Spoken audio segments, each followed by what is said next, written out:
तो क्लास शुरू करने से पहले गायत्री मंत्र का जप करते हैं, उसके बाद शुरू करेंगे। ओ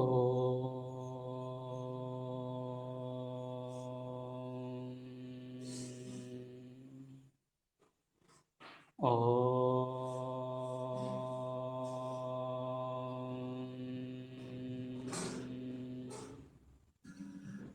ओ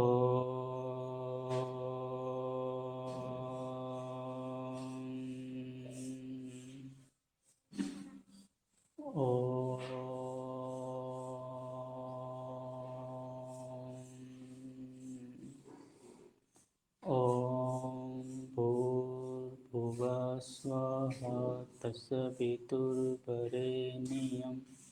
भर्गो देवस्य धीमहि धियो यो नः प्रचोदयात्। ओम शांति शांति शांति। आज से हम लोग जो है आयुर्वेद का अष्टांग हृदय को समझने वाले हैं, समझने का प्रयास करेंगे। ये ग्रंथ बहुत ही महत्वपूर्ण है, जो आयुर्वेद के क्षेत्र में आगे बढ़ना चाहते हैं। और ये ग्रंथ का जो प्रचार है साउथ में बहुत है। केरला में अष्टांग हृदयम के जितने भी श्लोक हैं, सबको जितने भी अधिक पहले के जो वैद्य होते थे इन श्लोकों को याद रखते थे और प्रयोग करते थे। यदि आपको अष्टांग हृदयम का व्यवहारिक रूप देखना है तो आपको केरला में जाना चाहिए, देखना चाहिए। वहाँ के वैद्य लोग अष्टांग हृदयम आधारित चिकित्सा को अधिक प्रायोरिटी देते हैं और खूब फॉलो किया जाता है बागवट को साउथ में। और इस ग्रंथ में जो बातें हैं बहुत ही सरल सहज सुलभ रूप में उपलब्ध है, और जो ग्रस्त लोग हैं उनके लिए भी ये ग्रंथ बहुत ही लाभकारी है। और इसको बहुत ही भाषा शैली लिखने की, समझाने की, बताने की बहुत ही सरल है,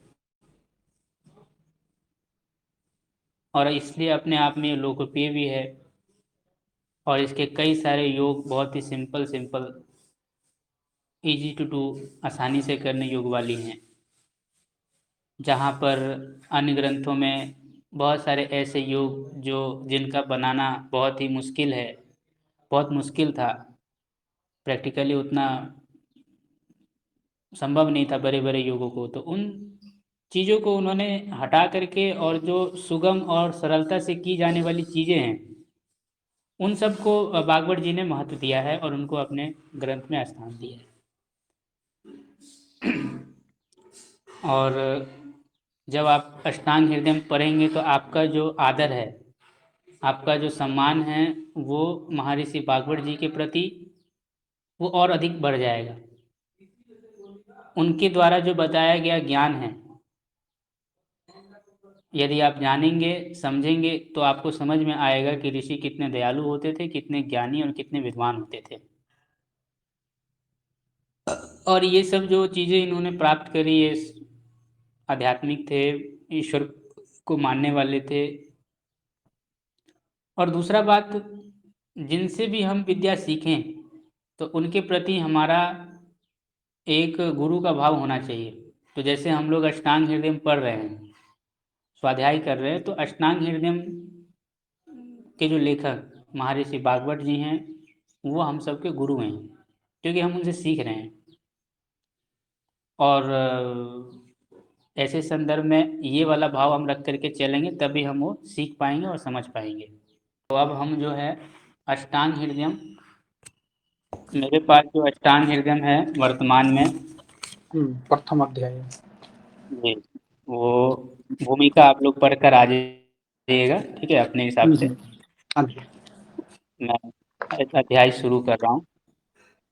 तो ब्रह्मानंद त्रिपाठी द्वारा व्याख्या जो उन्होंने किया है, अक्षर मुझे ठीक लगे इनके, और अक्षर भी मोटी थी, अच्छी थी, तो इस करके मेरे पास अभी ब्रह्मानंद त्रिपाठी वाली है। तो कह रहे हैं कि जो बीमारी, जी, जो बीमारी इंसान में, मनुष्य में हमेशा लगा रहता है, वो सारे शरीर में फैले रहते हैं। और जिन वो बीमारी हमारे शरीर में जो हमारी मोह है, बेचैनी है, उत्सुकता है, इन सब को उत्पन्न करती है। और उन सब को दूर जिन वैद्यों ने किया है, उन सब के प्रति महर्षि भागवत जी कृतज्ञ हैं। अकृत मतलब सॉरी, उन सब के प्रति महर्षि भागवत जी आदर का भाव रख रहे हैं, उनको सम्मान दे रहे हैं, उन सब को मान रहे हैं। ठीक है, तो आगे पढ़िए। अथात आयुष काम्य अध्याय व्याख्या श्यामा, पढ़िए तो। हाँ जी, अर्थात आयुष काम्यम अध्यायम व्याख्यास्मय श्याम है, व्याख्या हम्म। श्याम है। अब हम यहाँ से आयु की कामना करने वालों के लिए हितकर है उस अध्याय की व्याख्या करेंगे। इस अध्याय में आयु की बात हो रही है। आयु का मतलब जन्म से लेकर के मृत्यु पर्यंत तक का जो काल होता है, उसको हम आयु कहते हैं। हमारी आयु जब तक हम जिए तब तक स्वस्थ पूर्वक जिए, उनके लिए जो उपाय बताए जाएंगे। आयुर्वेद में क्या है, आयुर्वेद में मुख्य रूप से यही प्रयोजन होता है कि हम जब तक जिंदा हैं तब तक अपने शरीर को स्वस्थ रखते हुए कैसे जिए, इन सब के विषय में मुख्य रूप से फोकस की जाती है, बातें की जाती है। यही सब बातें आयुर्वेद में आपको मिलेंगी। और आयुर्वेद हमको फल देगा, आयुर्वेद से हमें लाभ मिलेगा कब, जब हम आयुर्वेद को पढ़कर उन बातों को जीवन में लाएंगे, उतारेंगे, तभी हमें वो फल देगा। ब्रह्म मुहूर्त में उठ करके पानी पीना चाहिए, ये केवल जानकारी मात्र रूप से हमारा कल्याण नहीं होने वाला है, बल्कि उस जानकारी रूप शब्द को यदि हम व्यवहार में लाएंगे कि ब्रह्म मुहूर्त में उठकर हम पानी पी रहे हैं और रात्रि में समय पर सो रहे हैं, तभी हमें उसका फल मिलेगा, ब्रह्म रूपी उठकर जल पीने का। नहीं तो उसका फल हमें नहीं दिखेगा। समझे कि नहीं? आयुर्वेद से हमें फल लेना है तो उसको व्यवहार में लाना पड़ेगा, और व्यवहार में लाने के लिए हमें पढ़ना पड़ेगा, समझना पड़ेगा, तब बात बनेगी। चलिए अब आगे पढ़िए। इति है समाहु हम्म। रात्रे रात्रेयाद्यो, इतिह इति है समाहु रात्रे महारेश्य। रात्रेयाद्यो हम्म। महर्षय। इस विषय में आत्रेय आदि महर्षियों ने इस प्रकार कहा था। देखिए भागवत जी की कितनी अच्छी मतलब बात है। वो कहते हैं कि यहाँ पर इस श्लोक का भाव ये है कि मेरा अपना कुछ नहीं है, जो मेरे पूर्वज जो ऋषि हुए मेरे से पहले, महर्षि भागवत सुश्रुत जी हुए, आत्रेय आदि, उसमें सुश्रुत आ गए, भागवत आ गए, जो भी उनके सीनियर वैद्य हैं, सॉरी सुश्रुत आ गए, चरक आ गए, भेल आ गए, काश्यप आ गए, ब्रह्मा जी आ गए। तो उन सब की जो बातें हैं, उन्हीं बातों को वो अपने ग्रंथों में महत्व दे रहे हैं, उन्हीं बातों को अपने ग्रंथ में वो रखेंगे। अपनी तरफ से कोई कोरी कल्पना वो नहीं कर रहे हैं। ठीक है। और ऋषि मुनियों की बातें नहीं होती, ऋषि मुनियों भी अपनी तरफ से कोई बातें नहीं रखते, वो ग्रंथ वेदों की बात करते हैं, मूल इसका वेद है। तो यहाँ पर वेद और उसके अलावा जो ऋषि मुनि जो उनसे सीनियर हुए, उन उन लोगों ने जो बातें कही है, उनको ही सरल रूप में आसान शब्दों में वो अपने ग्रंथों में रखेंगे। हम लोगों को समझाने का प्रयास कर, हम लोगों के लिए वो इस ग्रंथ में वो बातें लेकर आए हैं, हम लोगों के लिए, हम लोगों के फायदे के लिए। जी आगे बढ़िए। आयु काम्यमानेन धर्मार्थ सुख साधनम आयुर्वेदोपदेशेषु विधेय परमाद्रः। आयुर्वेद का मुख्य रूप से प्रयोजन क्या है? धर्म, अर्थ और काम नामक इन तीन पुरुषार्थों का साधन आयु है। और देखिए, हम हमारा शरीर स्वस्थ रहेगा तभी हम धर्म कर पाएंगे, और उस धर्म से अर्थ की प्राप्ति होगी और हमारी इच्छा पूर्ति होगी। यदि हमारा शरीर ही नहीं ठीक रहेगा तो हम कोई काम ही नहीं कर पाएंगे। मान लीजिए अभी आ, मैं बीमार हूँ, रोग अवस्था में हूँ, तो मैं सही से बोल नहीं पाऊंगा, मैं पढ़ाई नहीं कर पाऊंगा, बहुत सारी चीज ध्यान नहीं हो पाएगी मेरे से अच्छे से, तो फिर हमारा धर्म कम हो जाएगा ना। और धर्म कम हुआ तो फिर हमारा सब कुछ तो मोक्ष वगैरह सब कुछ धर्म में प्रतिष्ठित है। तो इसलिए यहाँ पर बहुत महत्वपूर्ण है, यदि कोई व्यक्ति मोक्ष को चाहता है तो उसका बहुत अत्यंत महत्वपूर्ण है उसका शरीर स्वस्थ रहना। बिना शरीर को स्वस्थ रख करके वो मोक्ष को पाने में बहुत मतलब उसको बाधा होगी, बहुत दिक्कत आएगी। इसलिए शरीर की कामना, शरीर को स्वस्थ रखने की कामना यहाँ आयुर्वेद में विशेष रूप से यहाँ पे बताया जाएगा, शरीर को ध्यान में रखते हुए। और धर्म, अर्थ और काम। धर्म क्या है? धर्म देखिए एक्चुअल में देखा जाए तो धर्म में सब कुछ प्रतिष्ठित है। धर्म जो है सर्वोत्तम है, और धर्म जो है संपूर्ण जगत का आधार है, और मनुष्यों का भी। धर्म से ही जो है व्यक्ति पाप को दूर कर सकता है, धर्म से भी अपने दुर्गुणों को दूर कर सकता है। धर्म की अगर परिभाषा देखा जाए तो जिसको धारण किया जाता है सुख प्राप्ति के लिए उसे धर्म कहते हैं, किंतु वो पक्षपात रहित होना चाहिए, तभी वो धर्म है। मनुष्य यदि सुख को प्राप्त करना चाहता है तो वो सब कुछ उसको धर्म में मिलेगा। यानी अगर इसको और सरल रूप में बताया जाए तो जो वेदों में जो ऋषि मुनियों ने हम लोगों को बताया है, सुबह समय पर उठना चाहिए, समय पर सोना चाहिए, दूसरों का कल्याण करना चाहिए, और क्या बोलते हैं, जो भी बातें बताई गई है, समय पर अपना काम करो, और जो हम हमारे लिए करने योग्य हैं, जो चीज़ें करने वाली हैं उसको करना, जो चीज़ नहीं करने योग्य है उसको ना करना, ये सब बातें जो भी वो सब धर्म है। यानी वेद में जो जो बातें बताई गई है वो करना है, करने योग्य है, करना चाहिए अपने अनुकूलता और अपने स्थिति को देखते हुए, वो सब धर्म है। और जो बातें वेद में निषिद्ध की गई है यदि हम उसको कर रहे हैं तो वो अधर्म है। जैसे वेदों में कहा है, ऋषि मुनियों ने कहा है मांस नहीं खाना चाहिए, तो ये क्या है? अधर्म है। ये हमें कैसे पता चला नहीं खाना चाहिए? ये हमें वेदों से पता चला, हम ऋषि मुनियों ने बताया। जैसे ऋषि मुनियों ने कहा कि व्यक्ति को जो है परोपकार का भाव रखना चाहिए, दूसरों की सेवा करनी चाहिए। तो ये हमें कैसे पता चला? उन्होंने बताया, ग्रंथों में लिखा, तभी हम कर रहे हैं। समझ रहे? तो उनकी बातों को मानना, आज्ञा का पालन करना, ऋषि मुनियों का और वेदों की आज्ञा का पालन करना, व्यवहार में उतारना, वो धर्म है।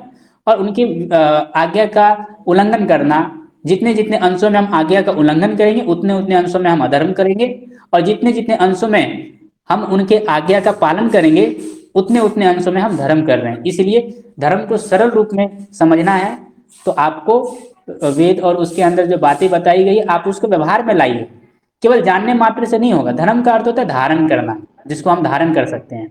ठीक है? जैसे सूर्य पूरब में उगता है, पश्चिम में डूबता है, तो ये उसका धर्म है, वो अपने धर्म को नहीं छोड़ा है। तो ये सारी बातें हमें समझना पड़ेगा। धर्म यानी जो व्यक्ति जिसका जो धर्म है, जैसे मान लीजिए 4 वर्ण होते हैं, ब्राह्मण, क्षत्रिय, वैश्य और शूद्र। तो ब्राह्मण जिसके अंदर विद्वता झलकती है, जो शास्त्रों को पढ़ने में, पढ़ाने में, सीखने में, सिखाने में लगे रहते हैं नित प्रति, और उसका धर्म वही है। ठीक है? और वो अपना काम करते हुए, धर्म को करते हुए, वो उससे उससे जो भी अर्थ की प्राप्ति होगी, अर्थ की प्राप्ति चाहे वो जमीन के रूप में हो, कोई गाय दान दे दे, कुछ भी दे, तो वो अर्थ पाने के बाद वो अपनी इच्छाओं को पूर्ति कर सकता है। तो इसलिए धर्म पूर्वक अर्थ की प्राप्ति हो, और अर्थ प्राप्ति होने के बाद वो काम की हमारी जो इच्छाएं हैं वो हमारी पूर्ति हो सकती है। तो ये 3 साधन है मोक्ष के, धर्म, अर्थ और काम। इसमें मुख्य है धर्म। धर्म को आप हटा करके यदि आप अर्थ की प्राप्ति करेंगे तो आपको ना तो कुछ मोक्ष मिलेगा ही नहीं, आप इसी योनि में या इससे भी नीच योनि में, निम्न योनि में आप विचरण करते रहेंगे। तो इसलिए हमें हमारे जो मोक्ष के साधन रूप में जो महत्वपूर्ण जो चीजें हैं, शरीर, तो शरीर को स्वस्थ रखते हुए, शरीर को स्वस्थ रखना इसलिए जरूरी है क्योंकि हम सबका उद्देश्य सुख की प्राप्ति है, असली सुख, और वो सुख है मोक्ष में, असली रूप सुख देखा जाए तो इसीलिए हमें शरीर को स्वस्थ रखना है ताकि हम धर्म, अर्थ, काम, इन 3 पुरुषार्थों को करते हुए हम मोक्ष को पा सके। जो व्यक्ति, आप खुद कल्पना करिए, जो व्यक्ति अपने जीभ पर कंट्रोल नहीं कर पा रहा है, जो व्यक्ति समय पर नहीं उठ पा रहा है, जो व्यक्ति समय पर सो नहीं पा रहा है, तो वो व्यक्ति को मोक्ष कैसे मिलेगा? वो व्यक्ति भगवान को कैसे खुश कर पाएगा? नहीं कर पाएगा, भगवान को पा ही नहीं पाएगा। तो इसलिए ये सब जरूरी है। तो अगर मोक्ष कोई व्यक्ति चाहता है तो बहुत जरूरी है उसको अपने शरीर पर काम करना, शरीर को ठीक रखना। आगे पढ़िए। ब्रह्मा समृत्वा आयुषो वेदम प्रजापति मजिग्र ब्रह्मा वाला। तो अश्विनौ तौ सहस्राक्षम सो त्रिपुत्र पुत्रादि कामुनीन ते अग्निवेशादि कांस्ते तु पृथक तंत्राणि ते नीरे।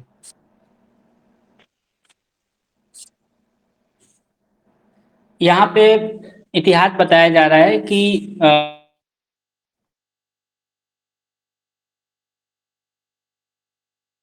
आयुर्वेद कैसे आया धरती पे। यहाँ पे बताया जा रहा है कि आयुर्वेद से आया। तो बता रहे हैं कि ब्रह्मा जी ने आयुर्वेद को, पहले वो चलती थी, मैंने जो जो मुझे पढ़ाया सुना करके फिर मैं दूसरों को वो किया, लिखने वाला ये जो प्रथा है ये बहुत बाद में आई। तो इस तरीके से पहले चलता था, पहले लोगों की स्मरण शक्ति बहुत बहुत उत्तम होती थी। अब लोगों को लिखना पड़ा क्योंकि ऋषि मुनियों ने देखा कि लोग भूल रहे हैं, बातों को कैच नहीं कर पा रहे हैं, तो लोगों ने फिर लिखना चालू किया, ग्रंथ बना बना करके नोट्स बनाने चालू किए, समझे। क्योंकि पहले के लोगों की बुद्धि एकदम निर्मल होती थी, बहुत ही ओजस्वी तेजस्वी ध्यानी, और बहुत ज़्यादा उनके अंदर कोई भी चीज़ को याद रखने की लंबे समय तक उनके अंदर क्षमता रहती थी। तो ब्रह्मा जी ने सबसे पहले आयुर्वेद को, ब्रह्मा जी ने जो आयुर्वेद सीखा, जो 4 ऋषियों के माध्यम से, तो यहाँ पे ब्रह्मा जी से लेकर के चल रहे हूँ।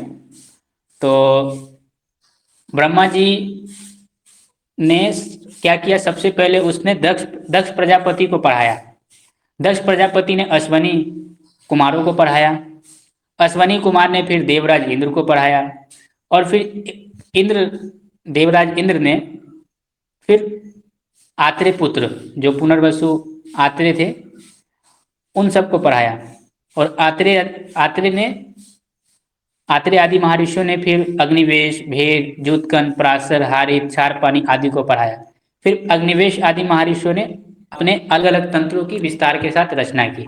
यानी कुल मिलाकर के मैंने उसको सॉरी एक ऋषि ने उनको पढ़ाया, फिर वो ऋषि फिर आगे पढ़ाए, फिर वो आगे पढ़ाए, ऐसे करके वो परंपरा चलती रही।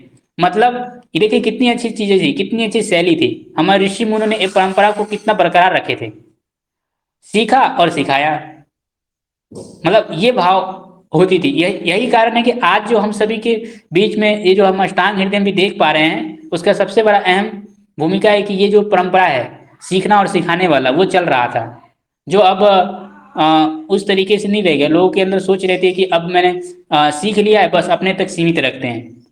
ऐसा नहीं होना चाहिए। जो ऋषि मुनियों ने जो परंपरा रखी है, सीखना और सिखाना, ये सब हमारे अंदर आनी चाहिए, तभी जो है हम उनके ज्ञान को आगे तक बढ़ा पाएंगे, और वो परंपरा रहेगी तो हमारे कल्याण होगा और हमारे मोक्ष में वो साधन बनेगा, समझे। तो ये इस तरीके से आयुर्वेद जो है हमारे पास पहुंचा। तो ये जो 6 ऋषि थे, अग्नि, वेश, भेद, जतुकन, इन्होंने भी अपने अपने नाम से ग्रंथ बनाया। तो आज जो है 2 ही ग्रंथ, आज जो है जैसे अग्निवेश, ये जो चरक संहिता है ये अग्निवेश तंत्र है। इसका नाम अग्निवेश तंत्र है मूल रूप से देखा जाए तो, क्योंकि चरक जी ने उसका अच्छी तरीके से संस्कारित किया। उन्होंने उसमें बहुत सारी चीजें ऐसी थी जो कम थी या स्पष्टीकरण नहीं थी, कहीं कहीं छूट गया था, तो उन सबको उसने संस्कारित करके, और ऐसा संस्कारित किया, इतना मतलब बढ़िया तरीके से, हृदयम तरीके से उन्होंने किया कि उनका नाम अग्निवेश तंत्र से हटकर चरक हो गया। मतलब इतना पॉपुलर हुआ वो चीज़। तो अग्निवेश तंत्र जो आज आप चरक के रूप में देखते हैं, वो उन ऋषियों ने अपने चरक अग्निवेश तंत्र निर्माण किया। फिर ये हेल संहिता जो, वो भी खंडित रूप में, उसमें बहुत सारे जो श्लोक हैं वो उपलब्ध नहीं है, तो कई सारे चैप्टर उसमें नहीं है।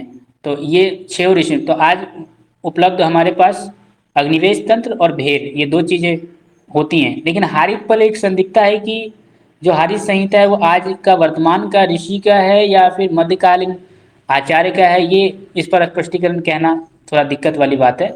ये इतिहास का विषय है, तो ये चीज़ मैंने आपके सामने रख दी।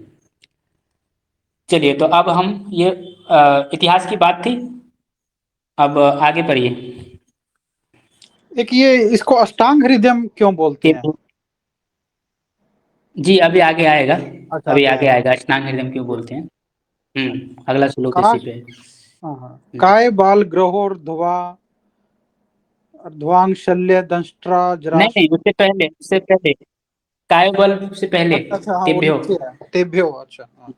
तेभ्यो अति विप्र किरणेभ्य प्रायः सार्त्रोच्य है क्रियते अष्टांग हृदय नाति संक्षेप विस्तरम। देखिए, आपका जो प्रश्न था इसको अष्टांग हृदय क्यों बोला जाता है, तो इसका इन्होंने इसी श्लोक पे उत्तर दिया है। आपकी जिज्ञासा का समाधान वो कर रहे हैं कि जो भी प्राचीन जो तंत्र थे, आयुर्वेद के 8 तंत्र, आयुर्वेद के 8 अंग होते हैं। 8 अंग जुड़ करके एक एक पूरा अंग जिसको हम आयुर्वेद कहते हैं। तो वो 8 अंग के बारे में अगले श्लोक में आएगा। तो जो प्राचीन तंत्र थे, प्राचीन जो ग्रंथ थे, प्राचीन ग्रंथों में से महर्षि वाग्भट जी ने उत्तम उत्तम चीजों को, महत्वपूर्ण महत्वपूर्ण चीजों को, जिससे हमारा मतलब सार जिसको हम कहते हैं, जो जिससे हमारे जीवन में बहुत काम आने वाली है, तो प्राचीन ग्रंथों में जो इधर उधर बिखरी हुई चीजें थी, उनमें से उत्तम उत्तम चीजों को लेकर के उन्होंने, बागभट जी ने अपने ग्रंथ को अपने ग्रंथ में उन्होंने संग्रह किया है। और इस संग्रह का नाम है अष्टांग हृदयम। जो आयुर्वेद के 8 अंग हैं, आयुर्वेद के 8 अंगों में से जो उत्तम उत्तम चीजें थी वो ले करके और एक ग्रंथ का निर्माण कर उन्होंने किया, और जिस ग्रंथ का नाम अष्टांग हृदयम उन्होंने रखा। हृदयम दिल, समझे कि नहीं समझे? जो मेन मेन चीजें हैं उसको निकाल करके ग्रंथों से और उस ग्रंथ में उन्होंने डाला, तो इसलिए इस ग्रंथ का नाम अष्टांग हृदयम पड़ा है। और ये जो ग्रंथ है ये न तो अधिक शॉर्ट में है ना अधिक विस्तार से है, इतना है कि जिससे सामान्य व्यक्ति भी समझ पाएगा, और इतना है कि जिससे बुद्धिमान व्यक्ति के लिए बहुत कुछ सीखने को मिलेगा। ठीक है, तो इसलिए इसका नाम अष्टांग हृदयम पड़ा। तो आयुर्वेद के 8 अंगों में से उत्तम उत्तम चीजों को लेकर के अपने ग्रंथों में उन्होंने डाला, इस हेतु से उसका नाम अष्टांग हृदय पड़ गया। ठीक है, चलिए अब आगे पढ़िए। काय बाल ग्रहोर्ध्वांग शल्य दंष्ट्रा जरा वृषान अष्टावंगानि तस्याहु स्वीक चिकित्सा येषु संशरिता। तो आयुर्वेद के 8 अंग बताए गए हैं। तो आयुर्वेद के 8 अंग होते हैं। तो ये 8 अंग कौन कौन से हैं? 8 अंग में जैसे एक है काय चिकित्सा, दूसरा है बाल तंत्र जिसको कौमार व्रत भी बोलते हैं, तीसरा है गृह चिकित्सा जिसको बहुत विद्या बोलते हैं, चौथा है आपका शालक्य तंत्र, पांचवा है शल्य तंत्र, छठवा है दष्टाविष चिकित्सा जिसको अगध तंत्र के नाम से बोलते हैं, दृष्टाविष चिकित्सा। ठीक है, सातवां है रसायन तंत्र, आठवां है आपका वाजीकरण तंत्र। ये 8 अंग कहे गए हैं, और इन्हीं अंगों में संपूर्ण चिकित्सा आधारित है। ठीक है, तो अब एक एक करके समझने का प्रयास करते हैं। पहला है काय चिकित्सा।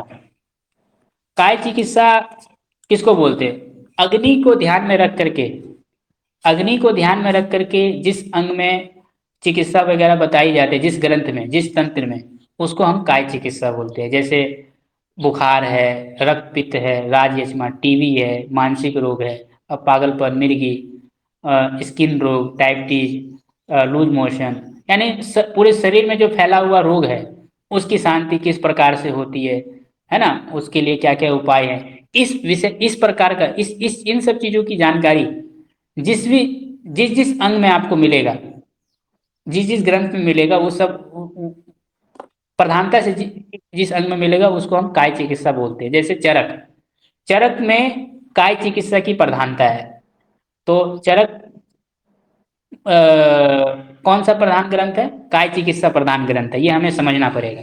ठीक है, क्योंकि चरक में यही सब बातें जो है मुख्य फोकस करके इन सब की प्रधानता आपको दिखेगी। बाकी अन्य जो 7 विषय हैं जैसे बाल तंत्र, गृह चिकित्सा, ये सब संक्षेप में मिलेगा आपको, क्योंकि पहले ना मतलब वो होता था जो आप उनका अपना जो मुख्य चीज की जो विशेषता होती थी, जो जिसमें वो पकड़ थी उनकी, उसी पर वो ज्यादा फोकस करते थे।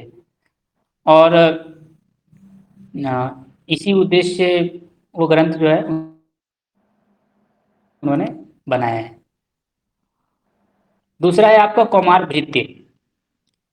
कौमार भृत्य में जैसे इसमें आपको जो है बालकों का जिसमें पोषण की बात हो, बच्चे कैसे आगे बढ़ेंगे, बच्चों का खान पान क्या होना चाहिए, बच्चों का घर कैसा होना चाहिए, उसके कपड़े कैसे होने चाहिए, उसको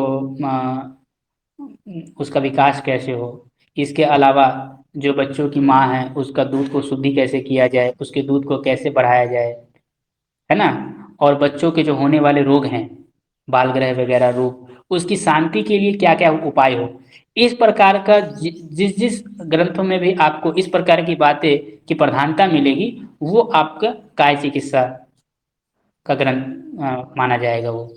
तो वो काय चिकित्सा उसको हम कहते हैं। ठीक है, उसको हम सॉरी सॉरी कौमार भृत्य, उसको हम लोग कौमार भृत्य बोलते हैं। ठीक है, जिसको बाल तंत्र भी कह सकते हैं। तो बाल तंत्र में क्या होता है? बाल तंत्र में जैसे बालकों का पोषण, माँ का दूध कैसे शुद्धि हो, दूषित दूध को शुद्ध कैसे करें, बच्चों की जो बीमारियां हैं वो कैसे ठीक हो, ये सब बातें आपको बाल तंत्र में मिलेगा। तो काश्यप संहिता में बाल तंत्र कौमार व्रत की प्रधान अंग है वो काश्यप संहिता में ये सब बातें आपको विस्तार से मिलेगी। तो हालांकि काश्यप संहिता खंडित है, उसमें बहुत सारे जो चैप्टर है वो नहीं है, तो ये चीज़ें आपको समझनी पड़ेगी।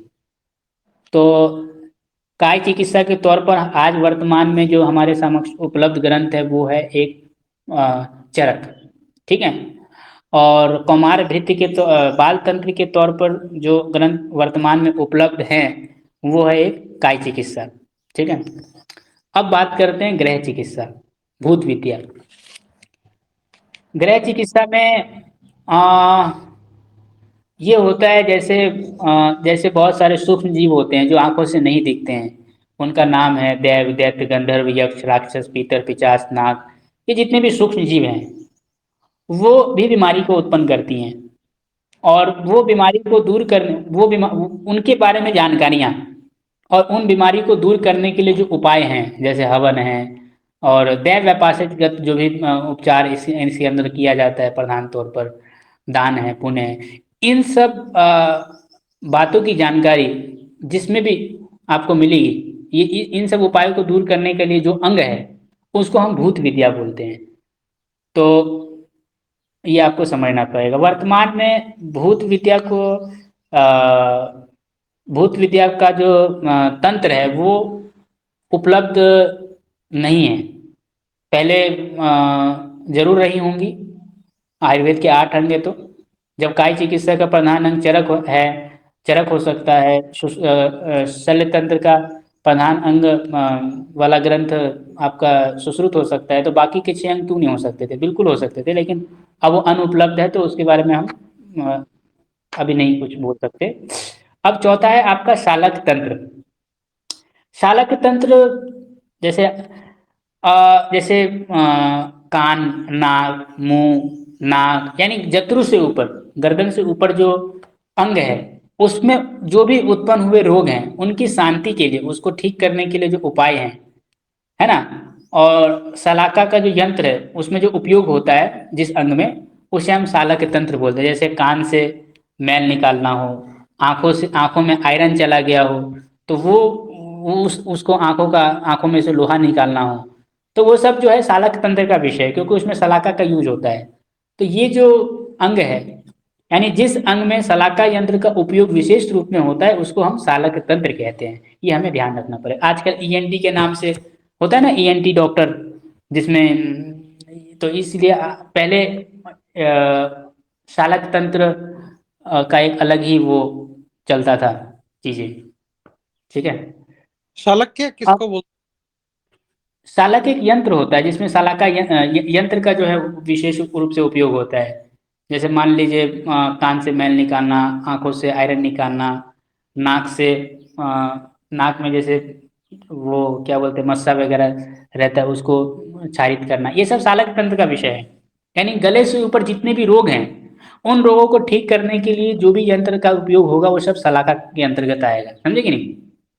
हैं? इस मतलब इस परिभाषा के अकॉर्डिंग, ठीक है। हाँ जी। तो ये हमें समझना पड़ेगा। जैसे आज के आधुनिक में जैसे कान का, नाक का, गले का एक अलग विभाग होता है, आंख का एक अलग विभाग होता है। आजकल का मॉडर्न में अगर देखा जाए तो ईएनटी एक अलग होता है ना, एक अलग विभाग होता है। आंख का एक अलग, जिसको अंग्रेजी में ऑप्थाल्मोलॉजी बोलते हैं, उसका एक अलग विभाग होता है। दांत का अलग विभाग होता है जिसको डेंटिस्ट्री बोलते हैं। ये स्वतंत्र रूप में है, ठीक है। लेकिन अगर देखा जाए आयुर्वेद के अकॉर्डिंग तो इन सब का समावेश सालक तंत्र में होता है, ठीक है। ये आपको समझना पड़ेगा। अब बात करते हैं हम लोग शल्य तंत्र। शल्य तंत्र जिसमें जैसे मान लीजिए घास है, लकड़ी है, पत्थर है, कोई लोहा का कण है, मिट्टी है, हड्डी है, बाल है, नाखून है, पस है, अंदर में कोई पस निकल रहा हो, और बच्चा पेट में मर गया है। इन सब को नाना प्रकार के जो शल्य है, शल्य मतलब जो बाहर जो भी फॉरेन बॉडी हमारे बॉडी के अंदर है, चली गई है किसी कारणवश, तो वो सब शल्य कहलाते हैं। इन सब को निकालने का ज्ञान और इन सब का उपयोग, और घाव कहाँ है, किस अंग में है ना, निश्चय जिस जिस जिस ग्रंथ में मिलता है आपको, तो इसका ज्ञान आयुर्वेद के जिस अंग में भी होता है उसे हम लोग शल्य तंत्र कहते हैं। जैसे लकड़ी चला गया, ये सब चीजें निकालनी है, लोहा, मिट्टी, हड्डी, बाल, ये सब जो भी चला गया उसको निकालने का ज्ञान जिस भी ग्रंथ में आपको जिस भी चीज में मिलता है, आयुर्वेद के जिस भी अंग में मिलता है, वो सब शल्य तंत्र कहलाते हैं, उसे शल्य तंत्र कहते हैं। तो यहाँ पर आपको ये चीज समझनी पड़ेगी। तो जो सुश्रुत संहिता है वो शल्य तंत्र प्रधान ग्रंथ है, उसमें ये सब बातें आपको विस्तार से मिलेगी, ठीक है। अब बात करते हैं हम लोग रसायन चिकित्सा। नहीं, शल्य तंत्र हो गया था, सालक हो गया था, अगत तंत्र। तो अगत तंत्र में आपको ये समझना पड़ेगा अगत तंत्र क्या होता है। जैसे कोई सांप काट लिया, बिच्छू काट लिया, इंसान ने काट लिया दांत से, चूहा काट लिया, यानी और जैसे मान लो यूरिया, पेस्टिसाइड, डीएपी के माध्यम से जो बीमारियां आ गई है ना, जो भी चीजें आ गई, और केमिकल वाला कोई भी खान पान से जो बीमारी आ गई, तो या कृत्रिम हो चाहे नेचुरल विष टाइप से हो, जैसे धतूरा खा लिया किसी ने, मदार मदार का मतलब जहरीली चीजें कोई भी ले लिया अधिक मात्रा में, अविधि पूर्वक, और उसका नुकसान हो गया, है ना। तो अब इन सब का जो ज्ञान है, इन सब का कारण, इनकी चिकित्सा, इन सब का जो चिकित्सा जिस भी अंग में आपको मिलेगा उन सबको अगत तंत्र बोलते हैं, ठीक है। इसको अंग्रेजी में टॉक्सिकोलॉजी बोलते हैं, टॉक्सिकोलॉजी, ठीक है। तो ये बात आपको ध्यान रखना पड़ेगा। अब बात करते हैं रसायन तंत्र। वैसे देखा जाए तो सुश्रुत का जो सुश्रुत में एक अगत तंत्र का एक विस्तार से दिया गया है, एक कल्प एक ऐसा है जिसमें आपको अगत तंत्र में अधिक विस्तार विस्तार से चर्चा उसमें आपको देखने को मिलती है। खैर, अभी हम अब हम बात करते हैं रसायन तंत्र।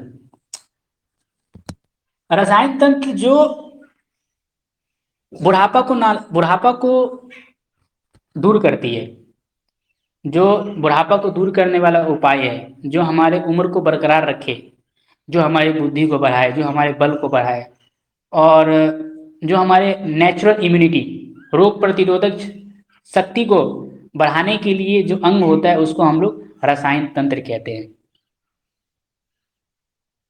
तो ये जो जैसे मान लो ब्रह्म मुहूर्त में प्रातः काल उठ करके प्रत्येक स्वस्थ मनुष्य को पानी पीने की बात है, ये रसायन का काम करता है। तो ये किसका फॉर्मूला है, ये कौन से अंग का है, ये कौन से अंग का फॉर्मूला है, ये रसायन। रसायन, रसायन अंग का।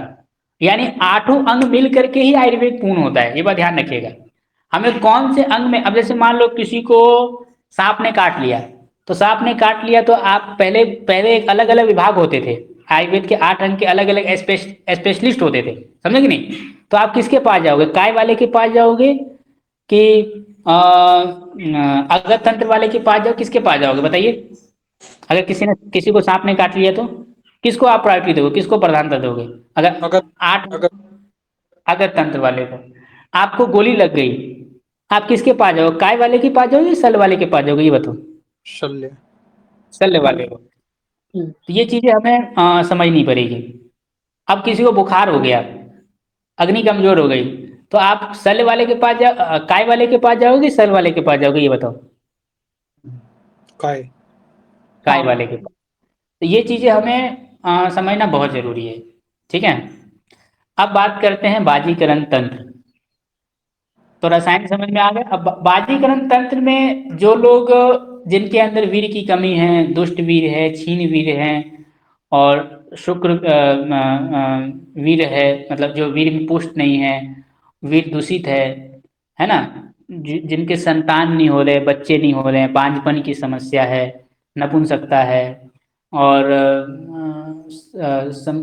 मैथुन में रुचि की अल्प हो गई है, तो इन सब को बढ़ाने के लिए, इन सब को बढ़ाने के लिए जो अंग होता है उसको हम लोग बाजीकरण तंत्र कहते हैं। अब मान लो किसी को बच्चे नहीं हो रहे, संतान की प्राप्ति नहीं हो रही, तो आप किसके पास जाओ, काय चिकित्सा वाले के पास जाओ कि बाजीकरण तंत्र वालों के पास जाओ, किसके पास जाओगे जी, मनोज जी। हाँ जी, ये वाजीकरण। बाजीकरण वालों के पास। तो हर चीज का अपना अपना एक, पहले ऐसा होता था, मतलब सबके पास अपनी अपनी एक विशेष, वैद्यों में एक होता था, वैद्य लोग चुनते थे कि मुझे काय चिकित्सा वाला बनना है, या बाल तंत्र में स्पेशलिस्ट लेनी है, या सालक, लेकिन सामान्य जानकारी होती थी सभी को, है ना। लेकिन विस्तारीकरण के लिए फिर वो उनके पास भेज देते। जैसे मान लो पहले ऐसा होता था कि मान लो कोई गोली लगा लगा हुआ कोई रोगी आया, मतलब सॉरी कोई तीर लग गया, कोई कुछ कट गया, तो अगर आप काय चिकित्सा वाले के पास जाओगे ना, तो वो बोलेंगे कि आप इनके पास चले जाओ, ये मेरा विषय नहीं है, आप शल्य तंत्र वालों के पास चले जाओ। और शल्य तंत्र वालों के पास यदि आप जाते थे, कोई डायरिया वगैरह हो रहा है, ये सब हो रहा है, तो फिर वो डायरेक्ट बोलते थे कि आप जो है इनके पास चले जाओ, ये मेरा विषय नहीं है। तो ऐसे करके चीजें होती थी, समझे कि नहीं। तो इस तरीके से जो है सबका अपना जो है वो चलता था, सबका अपना जो अधिकार था, वो किसी के अधिकार पर वो हक नहीं जताते थे, समझे नहीं। तो ये 8 तंत्र जो है इन्हीं अंगों में संपूर्ण चिकित्सा आश्रित है। इन 8 अंगों से जो है जितनी भी दुनिया की जो बीमारियां हैं, साध्य रोग, ये उन सभी साध्य रोगों का जो उपाय है इन 8 अंगों में ही आपको आश्रित है, ठीक है। तो बस आज इतना ही। कल हम लोग जो है फिर से जहाँ से हम लोग ने छोड़ा था, कल से 5वें श्लोक तक हम लोगों ने पढ़ लिया है, ठीक है। तो कल से हम लोग आगे देखेंगे। किसी को कुछ पूछना है। हाँ, ये जो 8 तंत्र आपने बताया उसको एक बार रिपीट करेंगे क्या नाम के साथ में, तो काय मतलब चिकित्सा, विश्लेषण मत। हाँ। काय चिकित्सा, कौमार भृत्य, गृह चिकित्सा, ओ, शालक्य तंत्र, शल्य तंत्र, अगत तंत्र, रसायन तंत्र, वाजीकरण तंत्र, ये 8 अंग हैं। वाही करें। ये आपको इसको याद कर अभी लेना है, थोड़ा। ठीक है।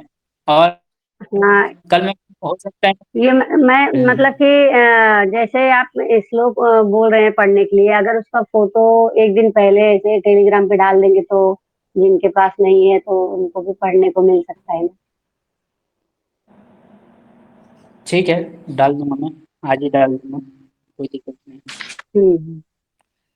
तो कल मैं आप लोग पढ़ कर आइएगा, कल मैं पूछूंगा ये 8 अंगों के बारे में, और जो आ, आ, 8 अंगों में से किसी के भी बारे में मैं पूछ सकता हूँ मैं, तो आप लोग इसके बारे में अच्छे से पढ़ कर आइएगा, ठीक है। तो कल फिर मिलेंगे 7:30 बजे। हाँ, एक क्वेश्चन है, जी। जैसे शल्य तंत्र और अगत तंत्र है।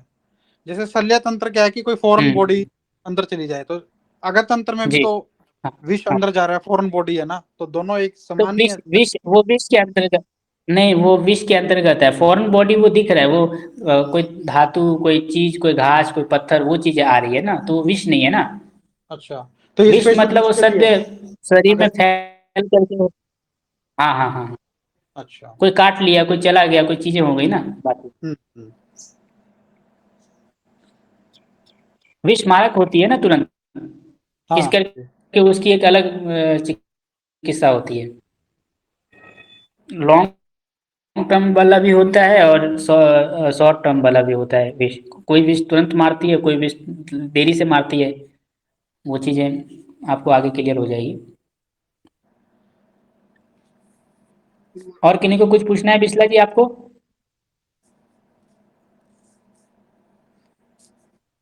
चलिए फिर मतलब कल अभी हम लोग जो है आपने जो बताया ना, 7:30 आठ बजे आएंगे। तंत्र। हेलो। हम्म। हम्म। मतलब आपने जो 8 तंत्र बताया ना अभी, मतलब ये अच्छे से मतलब समझ में नहीं आ रहा है। वो आप थोड़ा सा उसका आवृत्ति मतलब ये पढ़ना करेंगे पड़ेगा, ना, पढ़ेंगे हमें भी अच्छे पढ़ना से तो पड़ेगा। आपको समझ में आएगा। हम्म, चलेगा, ठीक मैं है। मैं डाल देता हूँ टेलीग्राम ग्रुप में क्या क्या फोटो समझ में खींच आया के ना। इसमें 8 तंत्रों में? हम्म। मतलब जैसे अभी एक एक का चलिए अभी ठीक है। ऐसे चलेगा, ठीक। हम्म। चलिए फिर ठीक है, कल फिर जुड़ेंगे। आज के लिए इतना ही। जय हिंद, वंदे मातरम। वंदे मातरम।